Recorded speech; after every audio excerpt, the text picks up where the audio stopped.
Olá, eu sou a professora Marília e na aula de hoje nós vamos estudar sobre a Primeira Guerra Mundial.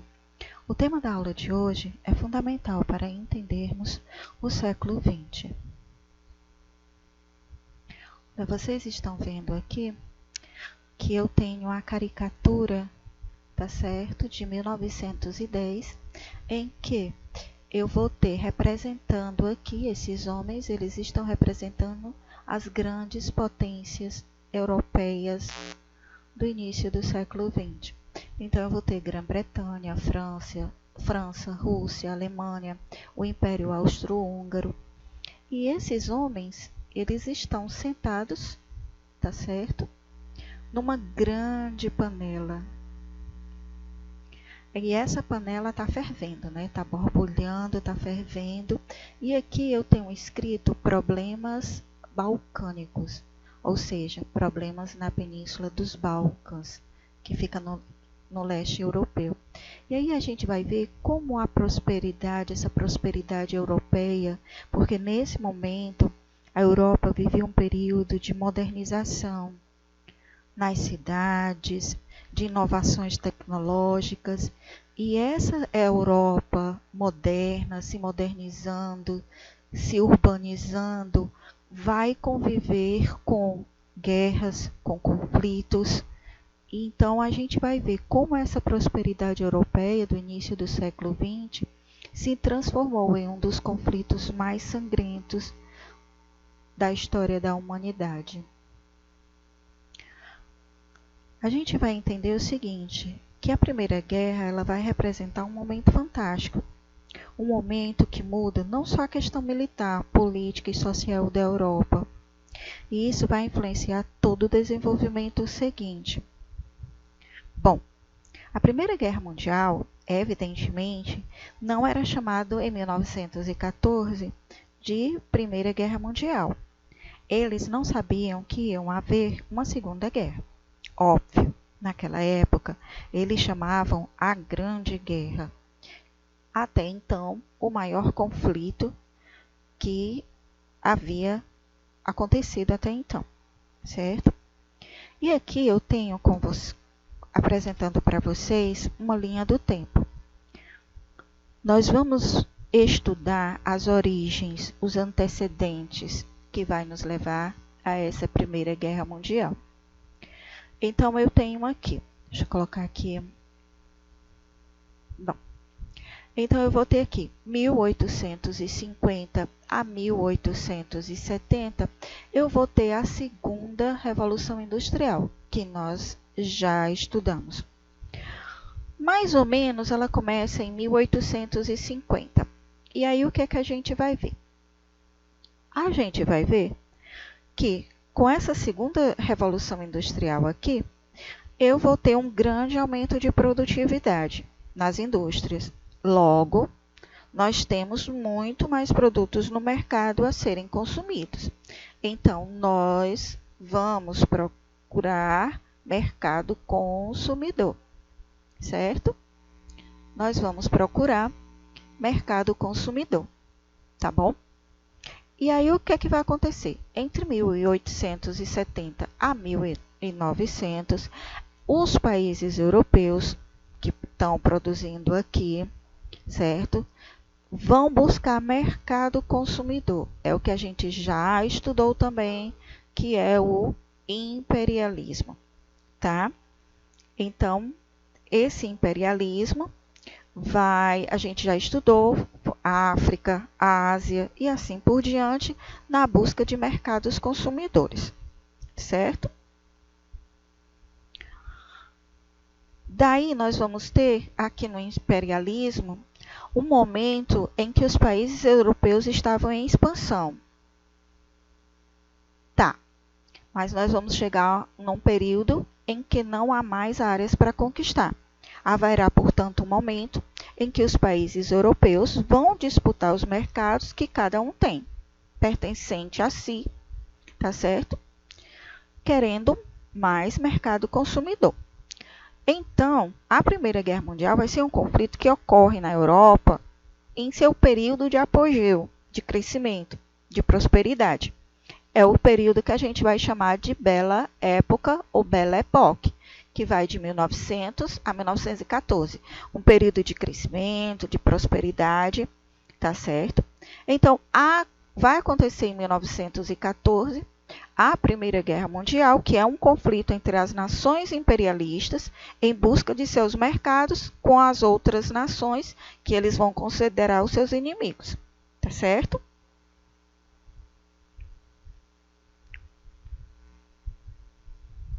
Muito bem. Então, aqui eu estou vendo a Europa, tá? O grande desenvolvimento, a bela época. E aí eu tenho que ver o seguinte. Eu tenho a Alemanha, certo? A Alemanha, ela vai ter um rápido crescimento industrial que vai ameaçar a Grã-Bretanha. E aí, eu abro um parêntese aqui, nesse momento, para a gente fazer uma breve explicação. Você pode se confundir quando a gente fala de Reino Unido, Grã-Bretanha e Inglaterra. Quais são as diferenças? Então, você vai olhar aqui, ao lado, nós temos um mapa em que eu vou ter as duas ilhas, duas grandes ilhas aqui, certo? Eu vou ter a Inglaterra, o país da Inglaterra. Muito bem. Quando eu falo em Grã-Bretanha, eu estou me referindo à Inglaterra, ao país de Gales e à Escócia. E aí eu chamo de Grã-Bretanha. Quando eu falo em Reino Unido, eu estou falando da Inglaterra, do país de Gales, da Escócia e da Irlanda do Norte. Aí eu me refiro a Reino Unido. Ok? Deu para entender aí as diferenças? Muito bem. Então, vamos voltar. A Alemanha vem tendo um rápido crescimento industrial que vai entrar em choque com a Grã-Bretanha. Lembrando, né, que é aqui na Inglaterra que eu tenho o início da Revolução Industrial. A Inglaterra, uma grande potência, tá certo? Vai se sentir ameaçada por esse crescimento industrial da Alemanha. Aqui na França, que vai ser também adversária da Alemanha, porque quando a Alemanha se unifica, ela pega alguns territórios que pertenciam à França, tá certo? E aí os franceses vão querer esses territórios de volta, que é as regiões da Alsácia-Lorena, que são regiões disputadas, vão ser disputadas na Primeira Guerra Mundial, vão ser disputadas na Segunda Guerra Mundial, porque são regiões ricas em minas de ferro, de carvão, tá certo? E a França, então, queria de volta essas regiões. A gente vai chamar isso de revanchismo francês, tá bom? As disputas entre Grã-Bretanha, Alemanha e França por territórios coloniais na África também geravam fortes tensões.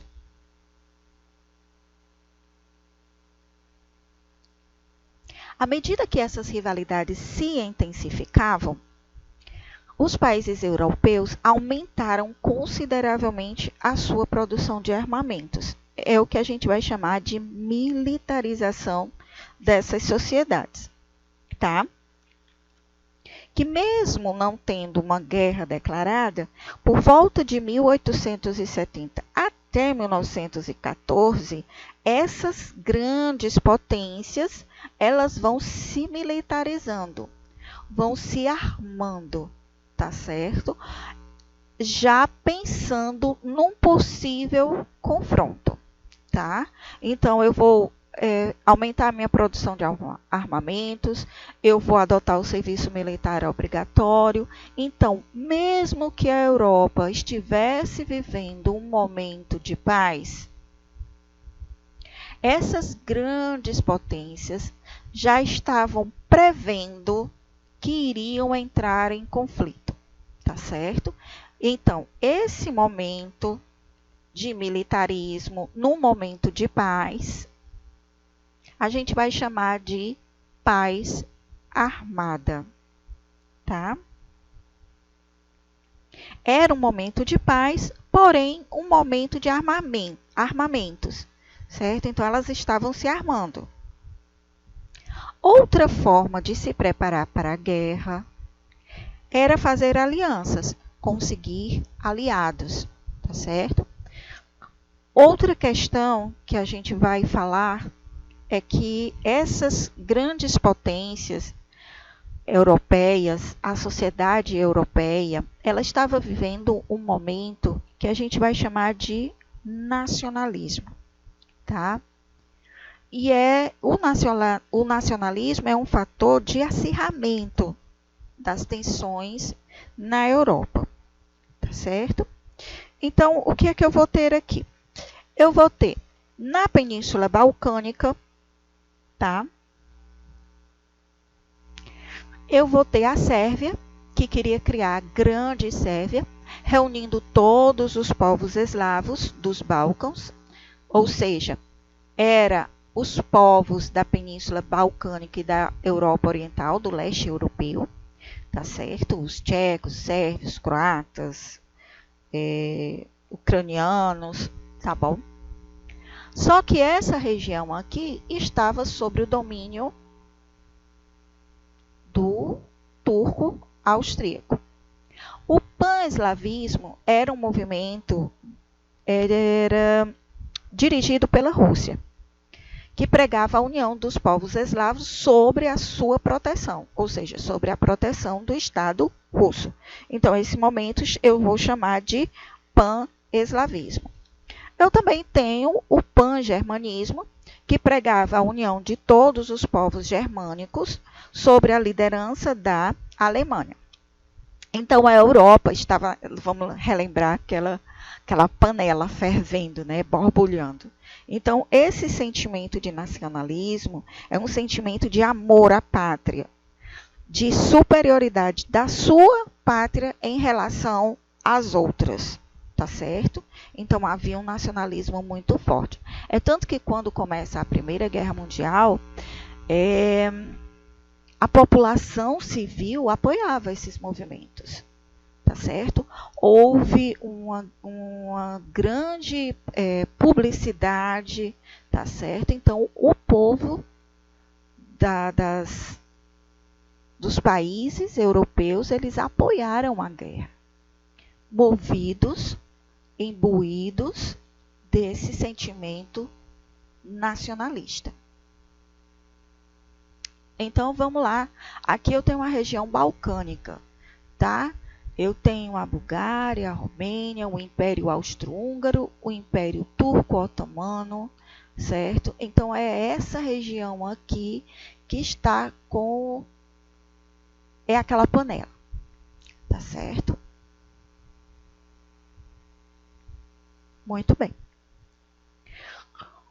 Então, uma questão que vai, certo, nos levar à guerra é a questão também do sistema de aliança, que são acordos econômicos, políticos e militares que os países foram fazendo uns com os outros em busca de apoio. E aí eu vou ter dois blocos formados. Eu vou ter a Tríplice Aliança, tá? Formada pelo Império Alemão, pelo Império Austro-Húngaro e pela Itália, tá? E a Tríplice Entente, que em francês quer dizer amigos, eu vou ter a Rússia, a França e a Grã-Bretanha, tá certo? Lembrando que aqui, ó, a Itália, quando começa a Primeira Guerra Mundial, ela se mantém neutra, tá? E só depois de um ano, aí ela vai entrar no conflito, mas não do lado da Tríplice Aliança. Ela vai entrar do lado da Tríplice Entente. Ela vai mudar de lado. Esse sistema de blocos, aliado a vários outros fatores, como a gente já viu, nacionalismo, militarismo, tá certo? Transformou o continente europeu em uma grande bomba relógio prestes a explodir. A paz armada não tardaria a ser rompida. Nós estávamos somente aguardando o estopim, o motivo, o pontapé inicial para essa grande guerra. E aí eu vou ter essa faísca, tá? Eu vou ter uma crise nacionalista na região dos Balcãs. Vamos lá rever.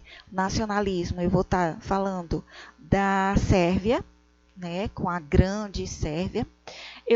O pan-eslavismo, o pan-germanismo. Então, todos esses sentimentos nacionalistas de amor à pátria, de achar que a sua pátria é melhor do que a outra, tá certo? Vai explodir, tá? Então, vamos lá. No início do século XIX, o Império Otomano dominava a maior parte da Península Balcânica. Eu tenho aqui o Império Otomano que dominava essa região aqui, tá certo? Muitas nacionalidades, só que nesses territórios dominados pelo Império Otomano, eu vou ter diferentes nacionalidades, tá? E estimuladas pela Rússia e pela Áustria-Hungria, vai estimular mais ainda esse sentimento de nacionalismo, esse sentimento de se libertar, né, do jugo do que eles achavam que não pertencia à sua etnia, tá certo? E aí eu vou ter um conflito militar na Rússia e na Turquia, que vai ser resolvido pelo Tratado de Berlim, em 1878, que estabelecia a independência da Sérvia, Montenegro e Romênia, só que destinava a administração da Bósnia-Herzegovina ao Império Austro-Húngaro. Mas a Bósnia-Herzegovina continuava pertencendo ao Império Otomano. Olha só que loucura. Muito bem.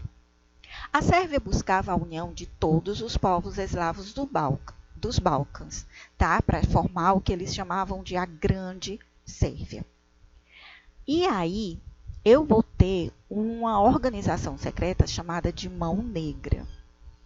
E aí, um integrante dessa organização secreta que lutava pela causa bósnio-sérvia, o Gravilho Príncipe, ele vai, no dia 28 de junho de 1914, assassinar o arquiduque Francisco Ferdinando, que era o herdeiro do trono do Império Austro-Húngaro, em Sarajevo, na capital da Bósnia.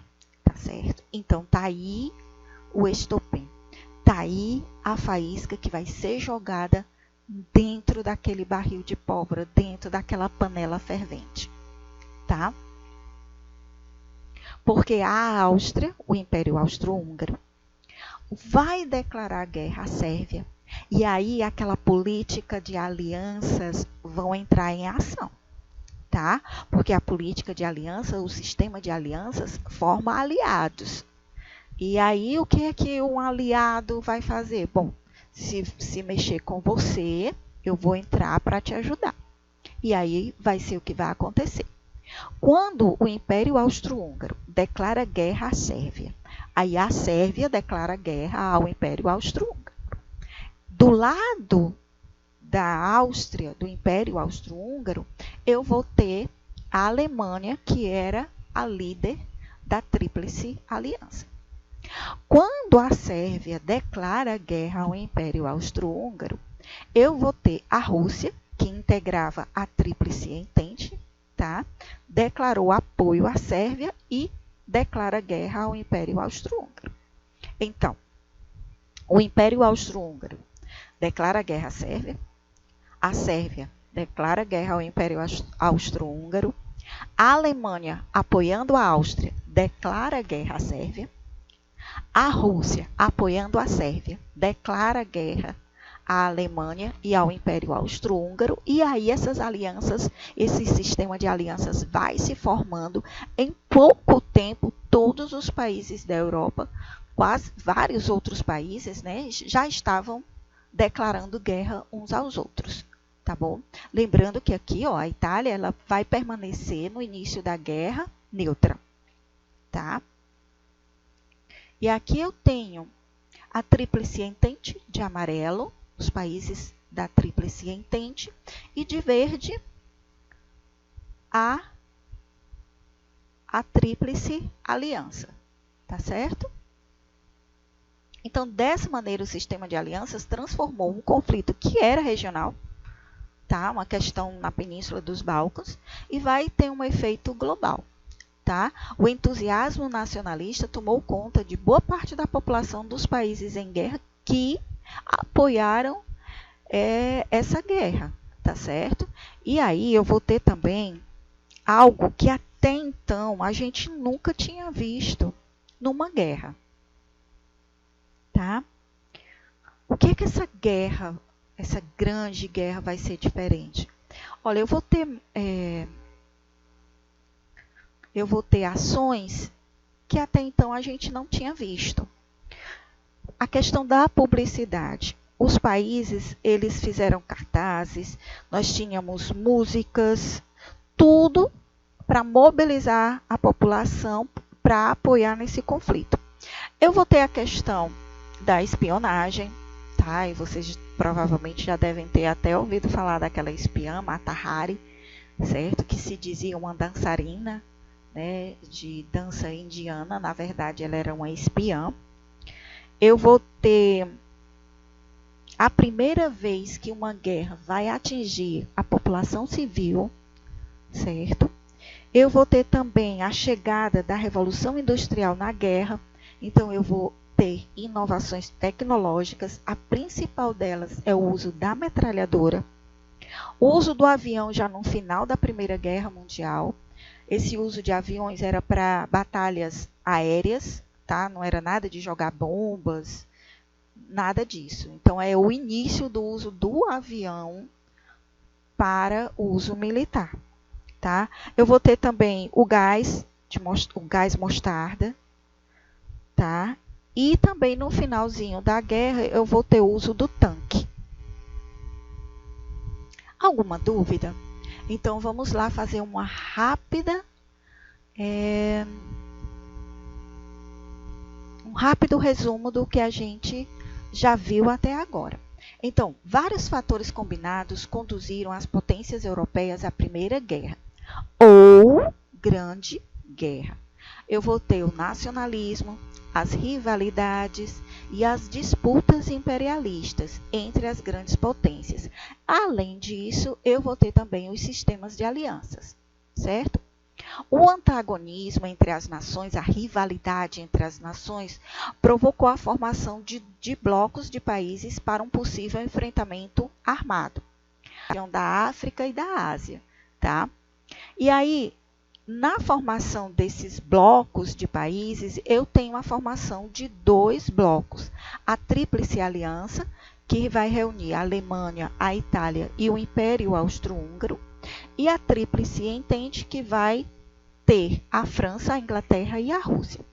A Sérvia apoiava os movimentos nacionalistas eslavos na luta contra o domínio austríaco, que era a tentativa da Sérvia de criar a Grande Sérvia, tá? O Império Russo pretendia ampliar sua influência na região e obter uma saída para o Mar Mediterrâneo. Então, a região dos Balcãs era um verdadeiro barril de pólvora e eu estava precisando somente de um estopim. Esse estopim eu vou conseguir no dia 28 de junho de 1814, com o assassinato do arquiduque Francisco Ferdinando, herdeiro do Império Austro-Húngaro, que foi assassinado por Gavílio Príncipe, tá, na Bósnia e em Sarajevo. Daí, o Império Austro-Húngaro declara guerra à Sérvia, que declara guerra ao Império Austro-Húngaro, e aí a política de aliança, o sistema de alianças vai levar todos os países da Europa a uma guerra, tá bom? E é isso. Eu espero que vocês tenham gostado até agora, tá certo? Na próxima aula nós vamos estudar o desenrolar da guerra, as fases dessa guerra, o fim e os tratados de paz, certo? Então, até lá e bons estudos!